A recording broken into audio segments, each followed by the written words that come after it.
આપનું સ્વાગત છે। હું છું આપની સાથે સંધ્યા। જોઈએ સમાચાર વિસ્તારથી। અમરેલીમાં ધોધમાર વરસાદ, સાવરકુંડલાના ગ્રામ્ય વિસ્તારોમાં વરસાદ ખાબક્યો।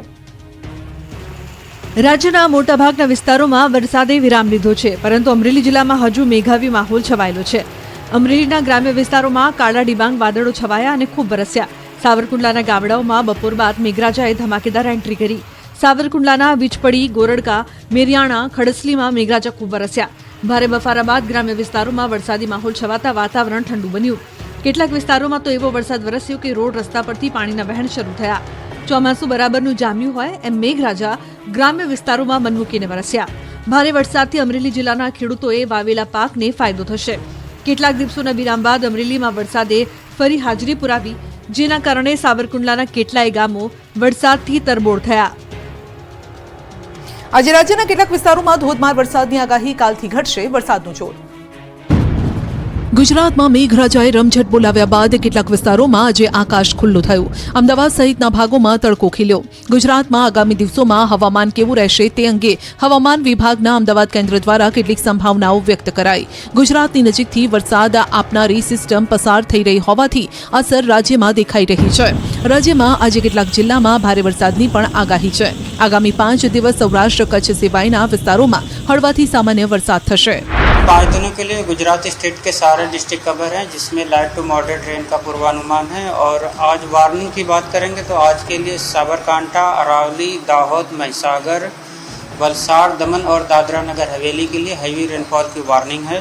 और इसके बाद जो आने वाले दिन हैं, आने वाले 5 दिन, उसमें लाइट टू मॉडरेट रेन का पूर्वानुमान है। બીકાનેરથી પસાર થતા મોન્સૂન ટ્રફના કારણે રાજ્યમાં વરસાદી માહોલ સર્જાયો છે। મહત્વનું છે કે રાજ્યમાં સામાન્ય વરસાદ કરતાં 51% વધુ વરસાદ નોંધાઈ ચૂક્યો છે અને હવે વરસાદની સિસ્ટમ ન હોવાના કારણે રવિવારથી વરસાદનું જોર ઘટશે। ઉપરવાસમાં પડેલા વરસાદથી ભાવનગરનો ડેમ ઓવરફ્લો થયો, 10 ગામ એલર્ટ પર। કેટલાક દિવસથી ભાવનગર પંથકમાં મેઘરાજાએ અડ્ડો જમાવ્યો છે। ધોધમાર વરસાદ ખાબકતા ડેમ ઓવરફ્લો થયા। મહુવાના થોરાડા ગામ નજીક રોજકી ડેમ ઓવરફ્લો થયો। ઉપરવાસમાં પડેલ સારા વરસાદને લઈ ડેમ ઓવરફ્લો થયો। રોજકી ડેમ નજીકના 10 ગામોને એલર્ટ કરાયા। તંત્રએ કાંઠા વિસ્તારમાં કોઈને અવરજવર ન કરવા સૂચના આપી। થોરાડા, ગોરસ, સંગણિયા, લખુપુરા, કુંભણ સહિતના ગામોને એલર્ટ કરાયા। આ તરફ વડોદરાના શેરખી, રાણીયા, તલાવડી પાસેના રોડનું પુરાણ ધોવાયું છે। રોડ નીચે ધોવાણ થતા વાહન ચાલકોને મોટા અકસ્માતની ચિંતા સતાવી રહી છે। કોન્ટ્રાક્ટરની બેદરકારી વાહન ચાલકોએ ભોગવવી પડે તેવી સ્થિતિ છે। સ્થાનિકોએ રોષ વ્યક્ત કરતા કહ્યું છે કે અમારા ગામનો કોઈ માલિક જ નથી। તલાટી ક્યારેય આ વિસ્તારમાં આવતા નથી। સ્થાનિકોએ કહ્યું કે અગાઉ વરસાદ પડ્યો ત્યારે ફોટો સાથે રજૂઆત કરી હતી, છતાં કોઈ કામગીરી નથી કરાઈ। આકાશી આફત હજુ ગઈ નથી અને પાટણના ખેતરોમાં હજુ પણ જળબંબાકાર। પાટણ જિલ્લામાં સતત પડી રહેલા અવિરત વરસાદે ખેડૂતોના હાલ બેહાલ કરી નાખ્યા, પરંતુ વરસાદના વિરામ બાદ પણ ખેડૂતોને શાંતિ નથી। પાટણ જિલ્લાના ખેતરો હજુ પણ પાણીમાં ગરકાવ છે। જ્યાં જુઓ ત્યાં પાણી જ પાણી છે। ખેતરોની જમીન પર પાણીએ પહેરો જમાવી દીધો છે। ખેડૂતોનો તમામ ખર્ચ અને મહેનત આફતરૂપી વરસાદના કારણે નિષ્ફળ જાય તેવી ભીતિ છે। વરસાદે વિરામ લેતા ખેડૂતો ખેતરે પહોંચ્યા તો પોતાના જ ખેતરો શોધવા મુશ્કેલ પડે એટલી હદે પાણી ભરાયા છે। સમી તાલુકામાં અવિરત વરસાદે તારાજી સર્જી છે અને ખેડૂતોના હાલ બેહાલ કરી નાખ્યા। સમી તાલુકામાં અત્યાર સુધી સિઝનનો 21 ઇંચ વરસાદ ખાબકી ચૂક્યો છે। વરસાદી કહેરના કારણે તમામ પાકો પાણીમાં ડૂબી ગયા હોય એવા દ્રશ્યો સામે આવ્યા। ખેડૂતોની મહેનત પાણીમાં સમાણી હોય એવો ઘાટ ઘડાયો। સમી તાલુકામાં 49,000 હેક્ટરમાં ખેડૂતોએ દિવેલા, કપાસ, અડદ, મગફળી, ઘાસચારો સહિતના પાકોનું વાવેતર કર્યું, પરંતુ આકાશમાંથી એવી આફત ત્રાટકી કે ખેતરોના ખેતરો તબાહ થઈ ગયા, જેથી ખેડૂતોએ તંત્ર પાસે સહાયની ગુહાર લગાવી છે। આણંદના પેટલાદ તાલુકાના ગ્રામ્ય વિસ્તારમાં વરસાદના વિરામ બાદ પણ પાણી નથી ઓસર્યા। તાજેતરમાં 8 દિવસ અગાઉ પડેલા વરસાદે તબાહી મચાવી છે। પેટલાદ તાલુકાના નાર, પંડોળી, આમોદ અને ભાણાજ સહિતના ગામમાં ખેતરો હજુ પણ પાણીથી તરબોળ છે। ખેતરોમાં ડાંગરના પાક પર વરસાદી પાણી ફરી વળ્યા છે। ધરતીપુત્રોને મોટું આર્થિક નુકસાન વેઠવું પડે છે। આમોદ ગામનું તળાવ તૂટતા ગામ બેટમાં ફેરવાયું છે। ખેડૂતોના પાકનો નાશ થયો છે। આમોદ ગામના રોડ રસ્તા પર વરસાદી પાણી ફરી વળ્યા છે। ખેડૂતોએ સરકાર પાસે સહાયની માંગ કરી છે।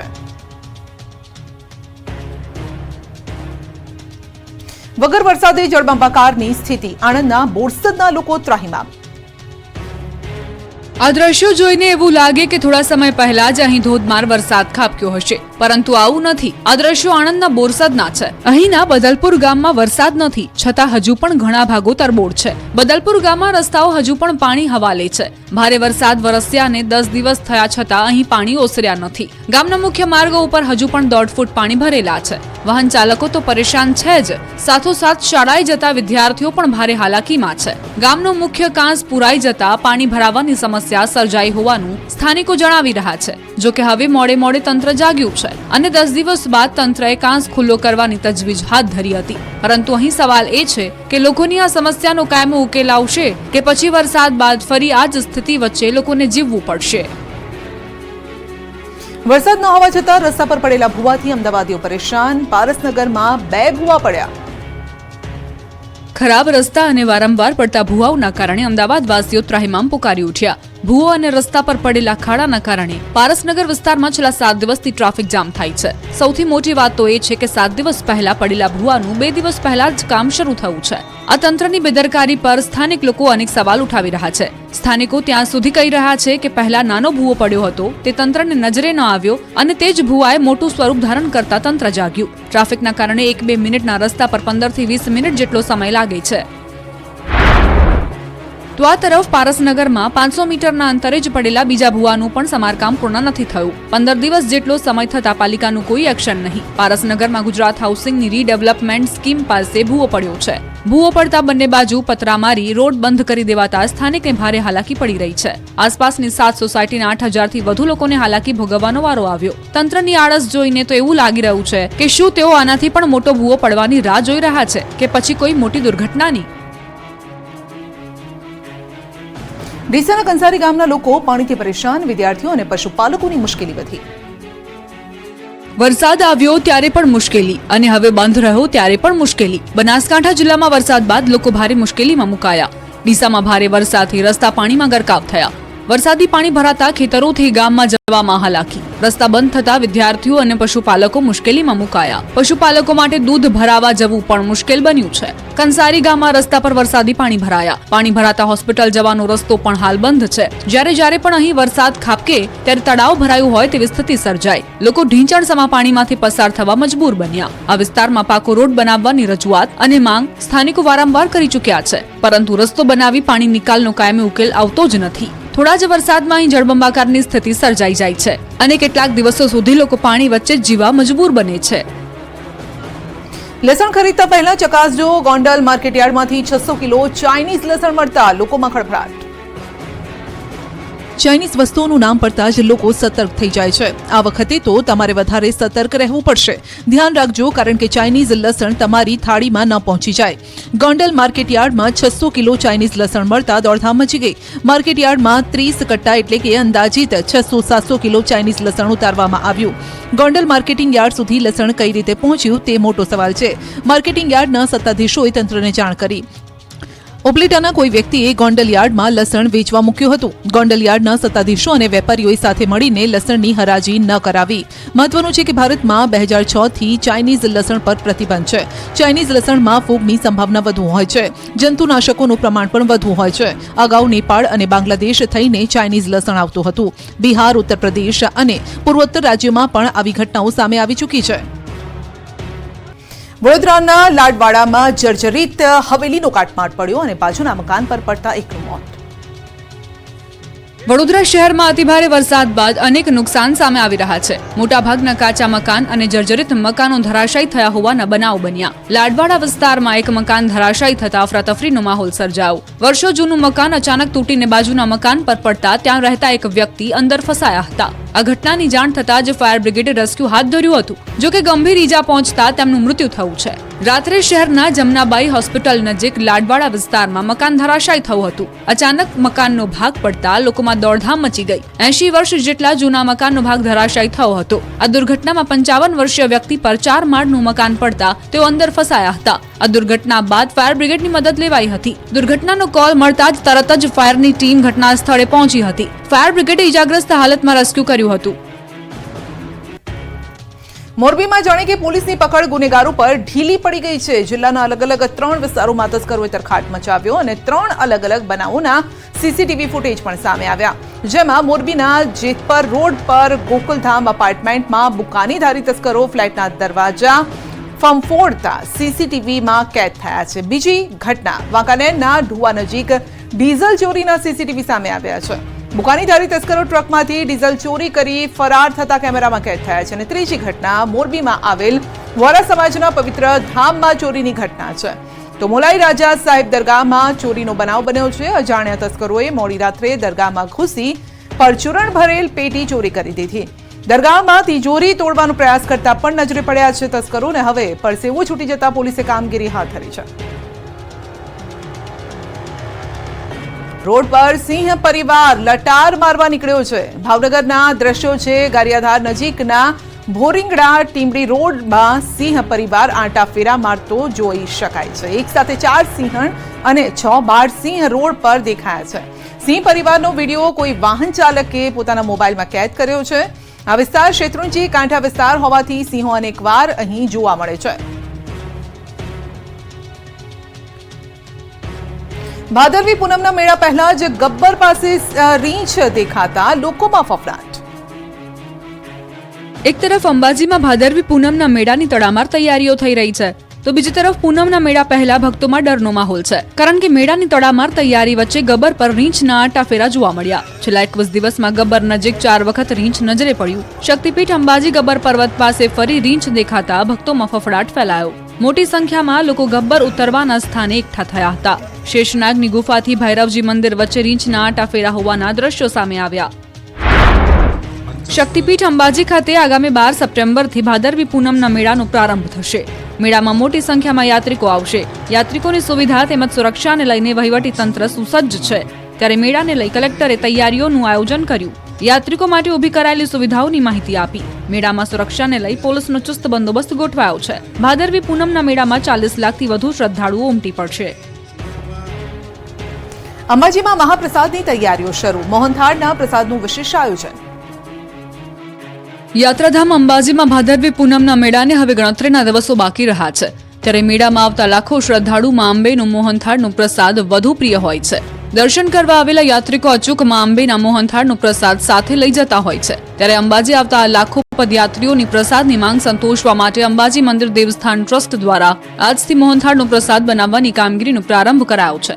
અંબાજી મંદિર ટ્રસ્ટ દ્વારા આ મેળામાં યાત્રિકોના પ્રસાદ માટે 3 લાખ કિલો ઉપરાંત પ્રસાદ બનાવવાનું આયોજન હાથ ધરાયું છે. આ પ્રસાદમાં ચણાનો લોટ, કકરું બેસન, ખાંડ, શુદ્ધ દેશી ઘી અને ઇલાયચીનું મિશ્રણ તૈયાર કરી આ મોહનથાળનો પ્રસાદ બનાવવામાં આવે છે. ટ્રસ્ટ દ્વારા 3,25,000 કિલો મોહનથાળનો પ્રસાદ બનાવાઈ રહ્યો છે. જેમાં 1 લાખ કિલો કકરું બેસન, 1.5 લાખ કિલો ખાંડ, 75,000 કિલો શુદ્ધ ઘી અને 200 કિલો ઇલાયચીનો વપરાશનો અંદાજ રખાયો છે. યાત્રિકોને અપાતા નાના મોટા 25 લાખ જેટલા પ્રસાદના પેકેટ તૈયાર કરવામાં આવશે. ક્યાંક કરોડોના ગણપતિ તો ક્યાંક ગણેશજીની શાહી સવારી તો ક્યાંક ગણપતિ દાદાને ગાર્ડ ઓફ ઓનર અપાયું. વડોદરાના લક્ષ્મી વિલાસ પેલેસના ગણેશજીની શાહી સવારી નીકળી. દાંડિયા બજાર સુધી પાલખીમાં ગણેશજીને લઈ જવાયા. બેન્ડ બાજા સાથે વાજતે ગાજતે ગણેશજીની પધરામણી કરવામાં આવી. ત્યારબાદ પેલેસના દરબાર હોલમાં ગણેશજીની સ્થાપના કરાઈ. સતત 85 વર્ષથી પેલેસમાં ગણેશ સ્થાપનાની પરંપરા જાળવી રખાઈ છે. માટીના ગણેશજીની મૂર્તિ 36 ઇંચ ઊંચી અને 90 કિલો વજનની છે. હીરા મોતી જડિત આભૂષણ પહેરાવી રાજગુરુ દ્વારા પૂજા કરાવાય છે. તારીખ 12 થી 15 દરમિયાન વડોદરાવાસીઓ રાજવી ગણેશના દર્શન કરી શકે છે. આ તરફ સુરતના કતારગામ વિસ્તારમાં રહેતા એક ડાયમંડ વેપારીએ 500 કરોડના રફ ડાયમંડના શ્રીજીની સ્થાપના કરી. પાંડવ પરિવારે આ અનોખી મૂર્તિનું ઘરમાં સ્થાપન કર્યું. ઘરના મોભી રાજેશભાઈએ 18 વર્ષ અગાઉ રફ ડાયમંડ કાપતા તેમાંથી શ્રીજીના આકાર ધરાવતી આ પ્રતિમા નીકળી હતી. તે સમયથી તેઓ આ પ્રતિમા પોતાના ઘરમાં રાખે છે. દર વર્ષે ગણેશ ચતુર્થીના પર્વ દરમિયાન આ પ્રતિમાની તેઓ ઘરમાં સ્થાપના કરે છે. રાજેશભાઈ પાસે રહેલી આ રફ ડાયમંડ યુક્ત શ્રીજીની પ્રતિમાની કિંમત 500 કરોડ જેટલી થાય છે. મહેસાણાનું એક એવું ગણપતિ મંદિર કે જે ગણપતિ દાદાને ગાર્ડ ઓફ ઓનર અપાય છે. ગાયકવાડી સમયે શરૂ થયેલી વર્ષો જૂની પરંપરા આજે પણ મહેસાણામાં જળવાઈ રહી છે. ગણેશોત્સવ નિમિત્તે મહેસાણામાં ગાયકવાડી ગણપતિ મંદિરે ગણપતિ દાદાને પોલીસ દ્વારા ગાર્ડ ઓફ ઓનર અપાયું. મહેસાણાના મુખ્ય બજારમાં આવેલું સિદ્ધિવિનાયક ગાયકવાડી ગણપતિ મંદિર લગભગ 111 વર્ષ જૂનું છે, જ્યાં ગાયકવાડ દર્શન કરવા માટે આવતા હતા, જેઓ ગણપતિ દાદાના પરમ ભક્ત હતા, જેઓએ ગાર્ડ ઓફ ઓનરની શરૂઆત કરી હતી.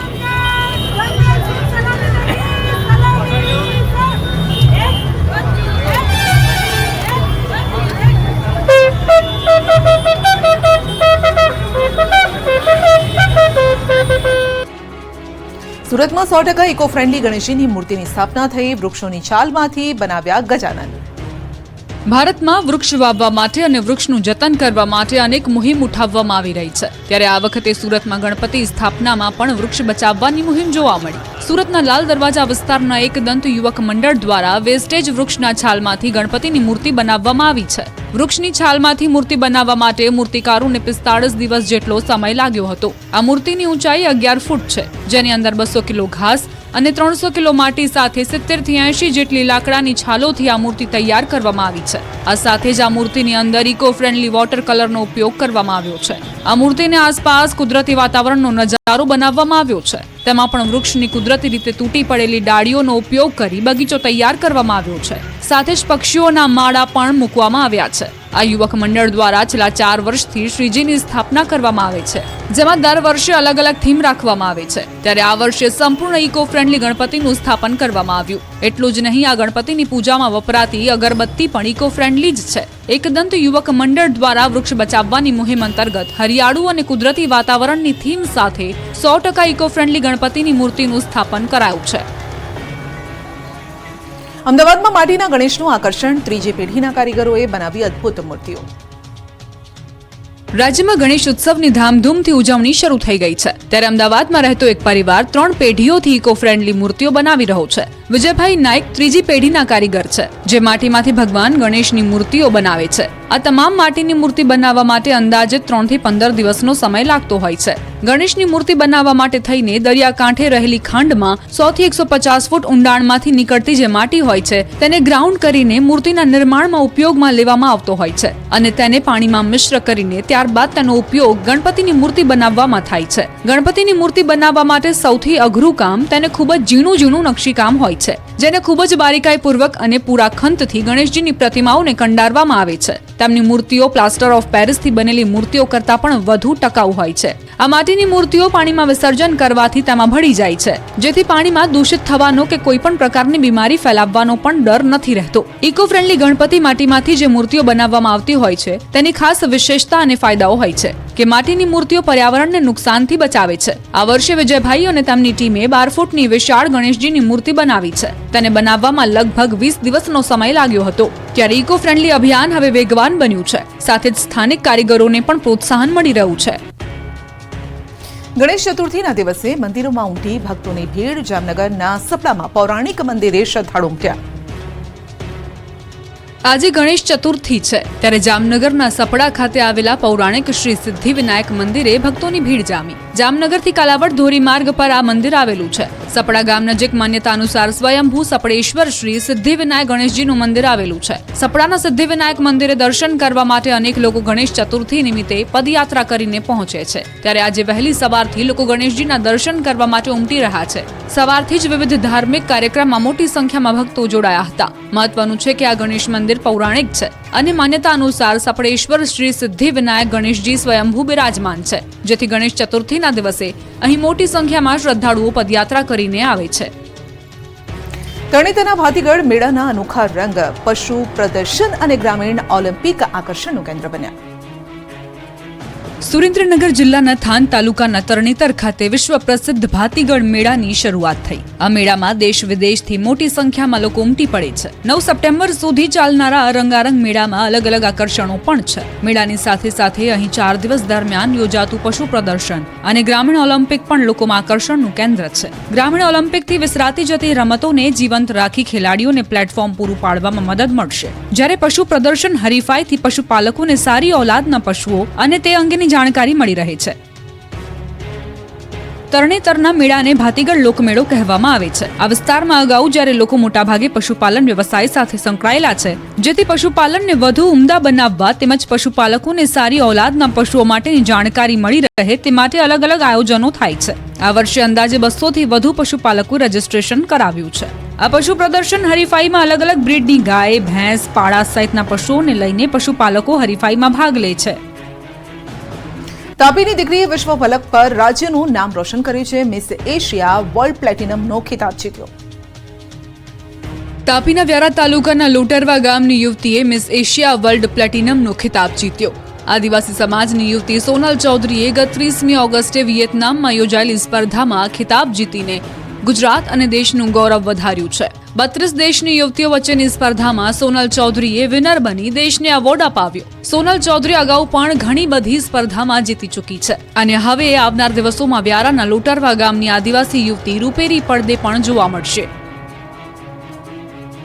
સોનલ ચૌધરીએ આ પહેલા પણ રાજસ્થાન તેમજ દિલ્હીમાં આયોજિત સ્પર્ધામાં ખિતાબ પોતાના નામે કરી ચૂકી છે. ત્યારે આ વખતે વિદેશની ધરતી પર વિયેતનામ જઈને આ આદિવાસી યુવતીએ મિસ એશિયા વર્લ્ડ પ્લેટિનમનો ખિતાબ જીતીને ડંકો વગાડ્યો છે, જેને લઈને સમગ્ર તાપી જિલ્લામાં અને ખાસ કરીને આદિવાસી સમુદાયમાં સોનલ ચૌધરી ફરી એક વખત ચર્ચાનું કેન્દ્ર બની છે.